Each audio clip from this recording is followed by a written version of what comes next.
ध्यायते विषयां पुंसा, अपने विषयों का ध्यान ना करें। जब आप मोबाइल खोलते हो और यूट्यूब पे जाते हो तो उसमें 50 तरीके की गंदगी आ जाती है ना? तो कोशिश करो कि यूट्यूब पे ना जाना पड़े। कितना सरल है ना? तो बच गए, असत्संग से बच गए। जैसे ही आप एक गलत दृश्य देखोगे, भागवतम में अजामिल की कथा आती है। वो अजामिल एक ब्राह्मण परिवार का व्यक्ति था, ब्राह्मण था, और अपने पिता के यज्ञ के लिए लकड़ी लेने के लिए जंगल में गया था। और जंगल में उसने एक वैश्या को एक शूद्र के साथ में दुर्व्यवहार करते हुए देख लिया। एक सीन देखा उसने सिर्फ, और उस सीन को देखने से उसका दिमाग इतना खराब हो गया कि उसके मन में वही इच्छाएं कि मैं भी वही करूं जो मैंने देखा है। ऐसी इच्छाएं आ गई उसके मन में। अपनी पत्नी को घर से निकाल दिया, अपने बूढ़े माता पिता को घर से निकाल दिया, उस वैश्या को घर पे ले आया, शादी कर ली और उससे 10 संतान उत्पन्न करी उसने। और पूरा जीवन चोरी डकैती ये सब कामों में बिताया ताकि वो अच्छे से पैसा कमा सके, उनको मेंटेन करने के लिए। भागवत में कथा आती है। तो एक दृश्य अजामिल ने देखा, उसकी ये दुर्दशा हो गई। अभी कलयुग में यहाँ बैठे जीव कितने दृश्य देख रहे हैं रोज के हिसाब से? क्या बुरी स्थिति है ना। आप बाहर निकलते हो, होर्डिंग्स देखते हो, अखबार अगर जो लोग पढ़ते हैं, अखबार के अंदर नंगी स्त्रियों के फोटोज आते हैं। हर चीज गलत दृष्टि से दिखाई जाती है हर जगह। रजोगुण की पहली बात प्रभुपाद तात्पर्य में क्या बोल रहे हैं? स्त्री पुरुष का आकर्षण है, पुरुष तथा स्त्री का पारस्परिक आकर्षण, ये रजोगुण का कारण है। जब ये आकर्षण होता है तब क्या होता है कि स्त्री पुरुष को आकर्षित करने का प्रयास करती है, पुरुष स्त्री को आकर्षित करने का प्रयास करते हैं। और वही कारण है कर्म से आसक्ति का। फिर आपको अत्यधिक कर्म करना पड़ेगा, बड़ी सी थार खरीदने के लिए, मर्सिडीज खरीदने के लिए, हर हफ्ते हर रोज होटल में ले जाने के लिए, रेस्टोरेंट में ले जाने के लिए। इन सबको करने के लिए बहुत पैसा कमाना पड़ेगा, बहुत ज्यादा मेहनत करनी पड़ेगी। और ये सारी एस्पिरेशंस कैसे आती हैं, ये सारी इच्छाएं कैसे हमारे हृदय में आती हैं? ध्यायते विषयां पुंसा।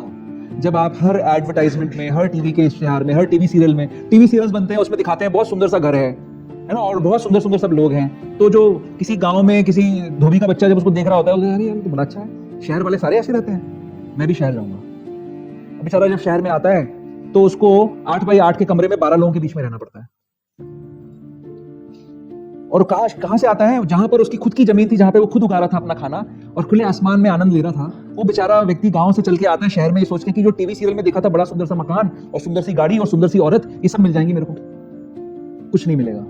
8 बाई 8 के कमरे में 12 लोगों को रहना पड़ेगा और उसको खाना भी मिलेगा कि नहीं मिलेगा? घटिया गंदा खाना, गंदे नाले के पानी का बना हुआ खाना उसको खाना पड़ेगा। तो वो बेचारा जो राजा की तरह रहता था, सच में खेत अपना था और अपना उगाता था, अपना खाता था, अपने खुले आसमान में रहता था, सुंदर वातावरण में रहता था, गर्मी में पिस जाएगा वो। तो जो राजाओं की तरह हम जी सकते थे, हमारे भगवान जो हमारे पिता हैं, उन्होंने हमें अच्छा कुछ दिया है।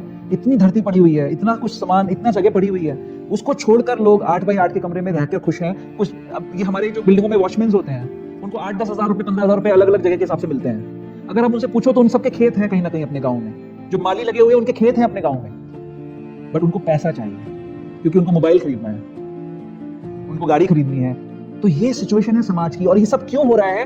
क्योंकि हम मिसडायरेक्टेड हैं। गलत ये है, हमारी गलत एस्पिरेशंस, हमारी तृष्णा गलत है।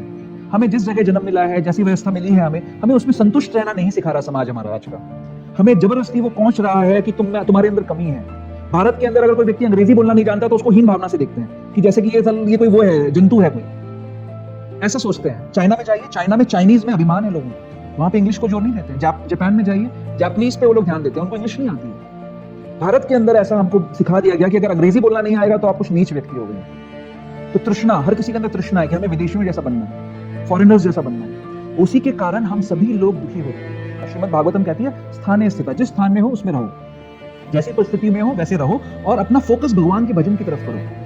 नाम लो भगवान का, 16 माला का जप करो, 4 नियमों का पालन करो, अत्यधिक प्रयास मत करो। प्रयास करो, ये नहीं कह रहे कि अपने घर पे बैठ जाओ, कुछ काम मत करो, ऐसा नहीं कह रहे हैं। जो आपका काम आपको दिया गया है, भगवान ने आपको जो काम दिया है उसको करो ठीक से, उसको रीजनेबली करो, बट अत्यधिक प्रयास मत करो क्योंकि उससे कुछ लाभ नहीं होने वाला है। रीजनेबल प्रयास करो, अपने जीवन यापन की व्यवस्था आपकी हो जाएगी, उससे आपका जीवन अच्छा चलता रहेगा। अगर आपके जीवन में और आनंद होगा, भगवान ने प्रारब्ध में लिख रखा है, तो वो मिल जाएगा।